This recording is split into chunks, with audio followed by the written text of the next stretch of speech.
नमस्कार साथियों, आज एक बहुत ही महत्वपूर्ण टॉपिक को लेकर मैं फिर से आप लोगों के सामने उपस्थित हूँ। आज का मेरा टॉपिक उत्तराखंड के अंदर मेडिकल कॉलेज के लगभग 1455 पदों पर पोर्टल आखिर कब खुलेगा। तो साथियों, ये एक बहुत बड़ा सवाल है कि पोर्टल आखिर कब खुलेगा। और जिस तरह से मैंने अपने पिछले वीडियो में बताया कि स्वास्थ्य सचिव डॉक्टर आर राजेश कुमार जी ने बताया है कि एक सप्ताह के अंदर पोर्टल खुल जाएगा। लगातार इस बारे में सभी लोग बात कर रहे हैं और अधिकारियों से पता कर रहे हैं और हर जगह से यही पता चल रहा है कि एक सप्ताह के अंदर पोर्टल खोल दिया जाएगा। अब सबसे बड़ा सवाल एक और खड़ा हो गया है। बहुत सारी बातें सामने आ रही है। कुछ लोग अभी पोर्टल दोबारा से खुला नहीं है, पोर्टल बंद करवा दिया था। 11 दिसंबर की रात को स्वास्थ्य मंत्री जी से कुछ लोग मिले थे, उन्होंने जाकर पोर्टल बंद करवा दिया था। 12 दिसंबर से ऑनलाइन आवेदन शुरू होने थे, लेकिन 12 दिसंबर को ही पोर्टल बंद कर दिया गया। उसके बाद से पोर्टल खुलवाने वाला कोई नहीं था। नर्सिंग महासंघ लगातार काम कर रहा है। नर्सिंग महासंघ ने लगातार काम करते हुए पोर्टल खुलवाने के लिए लगातार नेता मंत्रियों के चक्कर लगाए, धन सिंह रावत जी के पास बार बार गए। अब जब पोर्टल खुलने की बारी आ रही है, जब पोर्टल खुलने की तैयारियां हो चुकी है, खोलने की तैयारियां हो चुकी है, तो अब कुछ लोग फिर से सक्रिय हो गए हैं और वो लोग पोर्टल बंद करवाने के लिए फिर से एक्टिव होने लगे हैं। वो कहीं ना कहीं भर्ती में स्टे लेने की बात करने लगे हैं, जैसा कि आप लोग भी जान रहे होंगे, समझ रहे होंगे, देख रहे होंगे, ग्रुपों में भी चल रहा है। बहुत सारे लोग अब इस भर्ती प्रक्रिया में स्टे लेना चाहते हैं। आखिर वो कौन लोग हैं, क्यों ऐसा करना चाहते हैं, क्यों अपना सिलेक्शन होने के बाद दूसरे के सिलेक्शन से उनको इतनी दिक्कत हो रही है, ये बहुत बड़ा सवाल है। मैं शुरू से ही ऐसे लोगों का विरोध करते आया हूं और अभी भी आप लोगों से एक ही बात बोल रहा हूं, ऐसे लोगों से थोड़ा सावधान रहें। अगर कोई इस भर्ती में स्टे लेना चाह रहा है, वो कौन है? अभी हमारे पास यही सूचना आई है कि स्टे लेने की तैयारियां शुरू कर दी गई है। बहुत सारे ग्रुपों में भी चल रहा है कि स्टे ले लिया जाएगा। जैसे ही मेडिकल कॉलेज के 1455 पदों पर भर्ती प्रक्रिया शुरू होगी, दोबारा से शुरू होगी, पोर्टल खोला जाएगा, ऑनलाइन आवेदन शुरू होंगे, वैसे ही हम स्टे के लिए माननीय उच्च न्यायालय की शरण में चले जाएंगे और स्टे लेकर आ जाएंगे। ये कौन लोग हैं जो स्टे लेना चाहते हैं और क्या कारण है स्टे लेने का? क्यों ये अपना सिलेक्शन होने के बाद दूसरे के लिए गड्ढा खोद रहे हैं? इनको दूसरे के सिलेक्शन रोकने से क्या फ़ायदा हो रहा है? ये बहुत बड़ा सवाल है। साथियों, मैं उत्तराखंड के समस्त बेरोजगार नर्सेस से सिर्फ और सिर्फ एक अपील करना चाहूँगा, सभी लोग एकजुट होकर इस भर्ती प्रक्रिया को पूरा करवाने के लिए आगे आएं। अगर कोई कहता है कि पहले हम वेटिंग लिस्ट निकलवाएंगे, उसके बाद पोर्टल खुलवाएंगे, तो ये खाली की बेतुकी बातें हैं।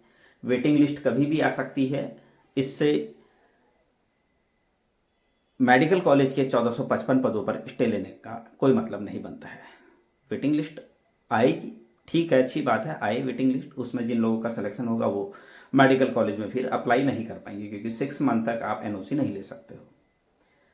तो मेडिकल कॉलेज के पदों पर स्टे लेने का क्या मतलब बनता है? अगर कोई भी कहता है, मैं उत्तराखंड के समस्त बेरोजगार नर्सेस से सिर्फ और सिर्फ एक निवेदन करना चाहूँगा, अगर कोई भी किसी को भी स्टे के लिए तैयार करता है कि आप जाओ कोर्ट से स्टे ले लो, तो साथियों, पहली बात, स्टे क्यों लें?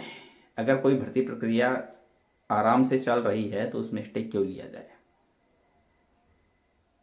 ये सवाल जरूर पूछा जाना चाहिए कि स्टे क्यों?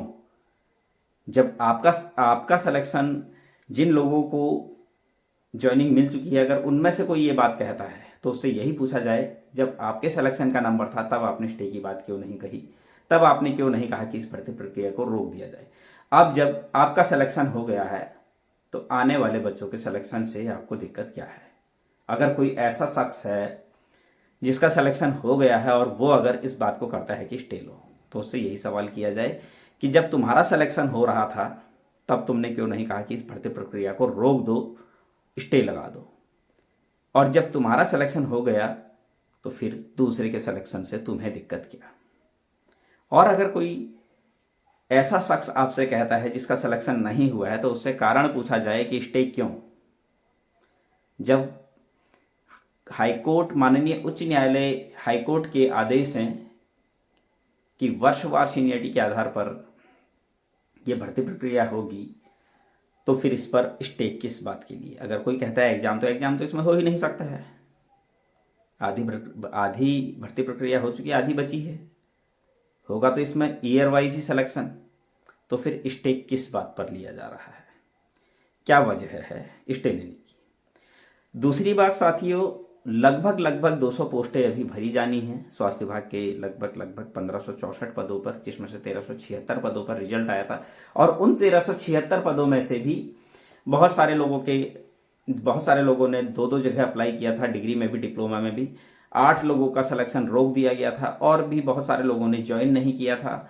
तो इस तरह से बहुत सारे लोग वहाँ पर बचे हुए हैं। 40 लोगों को अभी, लगभग 41 लोगों को अभी ओवरेज वाले जो थे उनको अभी ज्वाइनिंग नहीं मिली है। अदर स्टेट के 43 कैंडिडेट हैं, उनको ज्वाइनिंग नहीं मिली। एक बहुत बड़ी संख्या 103 का मामला अभी कोर्ट में चल रहा है। तो कहीं ना कहीं लगभग 200 लोग अभी और बचे हैं जिनका सिलेक्शन होना है। लगभग मेरा मानना है कि 1564 पदों पर अगर विज्ञप्ति आई थी तो 1564 पदों पर ही ज्वाइनिंग भी मिलनी चाहिए, 1564 लोगों को ज्वाइनिंग भी मिलनी चाहिए। ये इसलिए कह रहा हूं क्योंकि वन टाइम सेटलमेंट के तहत ये भर्ती प्रक्रिया शुरू हुई है और इसके बाद अगर ये पद आगे जाकर फॉरवर्ड किए जाते हैं, बैकलॉग अगर इन पदों का बनाया जाता है तो ये पद फिर आगे सीनियरिटी से नहीं भरे जाएंगे, ये पद फिर एग्जाम के थ्रू भरे जाएंगे। तो साथियों, इन पदों पर वर्षवार नियुक्ति के लिए बहुत लंबा आंदोलन किया गया, बहुत बड़े स्तर पर आंदोलन किया गया और बहुत ज़्यादा स्ट्रगल उत्तराखंड के समस्त बेरोजगार नर्सेज ने किया। एक कुछ लोगों ने अकेले नहीं किया, सभी लोगों ने अपने अपने स्तर पर, चाहे किसी ने घर बैठ के ही क्यों ना आंदोलन किया हो, क्यों ना उन्होंने आंदोलन को सपोर्ट किया हो, चाहे किसी ने फाइनेंशियली सपोर्ट किया, कैसे भी किया, अपने अपने स्तर पर हर किसी ने काम किया है। अब जब हर किसी ने अपने स्तर पर काम किया है तो बेनिफिट भी सभी लोगों को मिलना चाहिए। एक भी सीट बचनी नहीं चाहिए, खाली नहीं जानी चाहिए, सभी लोगों का सिलेक्शन होना चाहिए, ये मेरा मानना है।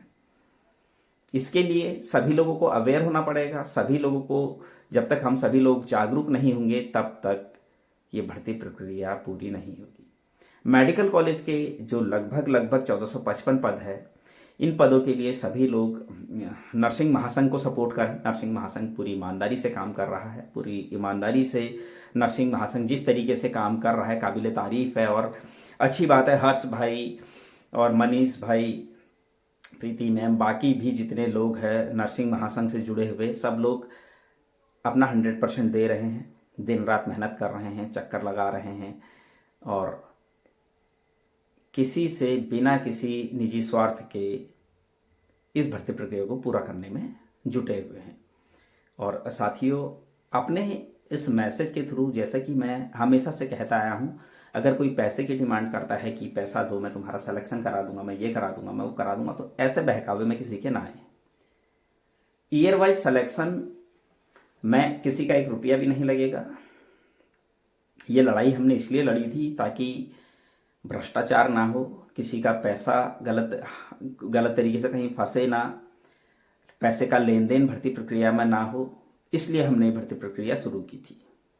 तो साथियों, अगर हमने इसलिए भर्ती प्रक्रिया शुरू की थी कि निस्वार्थ भाव से हमने ये काम किया था और हम यही चाहते थे कि पूरी ईमानदारी से ये भर्ती प्रक्रिया पूरी हो।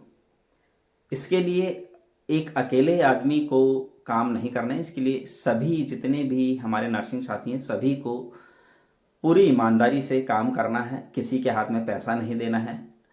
अगर आपका सिलेक्शन होगा तो बिना पैसे के होगा और नहीं होना होगा तो आप कितना भी पैसा दे दो, नहीं होगा।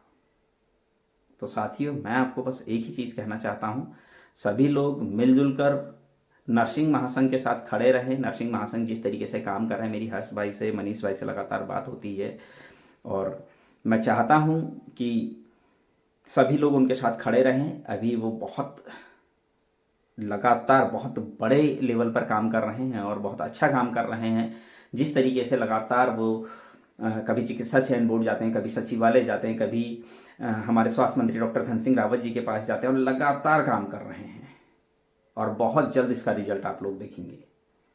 तो मेरी नर्सिंग महासंघ के सभी पदाधिकारियों को, सभी मेंबर्स को शुभकामनाएं जो काम कर रहे हैं। हम भी अपने स्तर पर यहाँ पर कोर्ट के माध्यम से लगे हुए हैं। लगातार जो स्वास्थ्य विभाग के पद बचे हुए थे, जिन पर रोक लग गई थी किसी कारण से, उन पदों को निकलवाने की कोशिश कर रहे हैं ताकि किसी का तो भला हो। ऐसा नहीं है कि अपना निजी स्वार्थ छोड़कर हमें सोचना होगा। ये नहीं सोचना है कि मेरा सिलेक्शन नहीं हुआ तो किसी का नहीं होना चाहिए। इससे थोड़ा सा ऊपर सोचना है कि कोई बात नहीं, मेरा नहीं भी हुआ तो कुछ किसी का तो होगा, किसी का तो सिलेक्शन होगा, किसी के तो घर का अच्छा होगा। इस सोच के साथ काम करना है।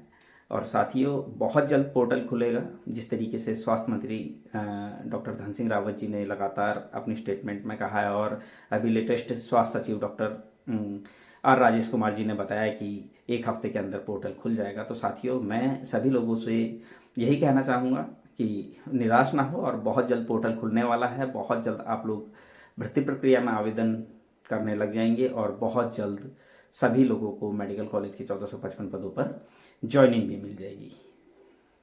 धन्यवाद साथियों।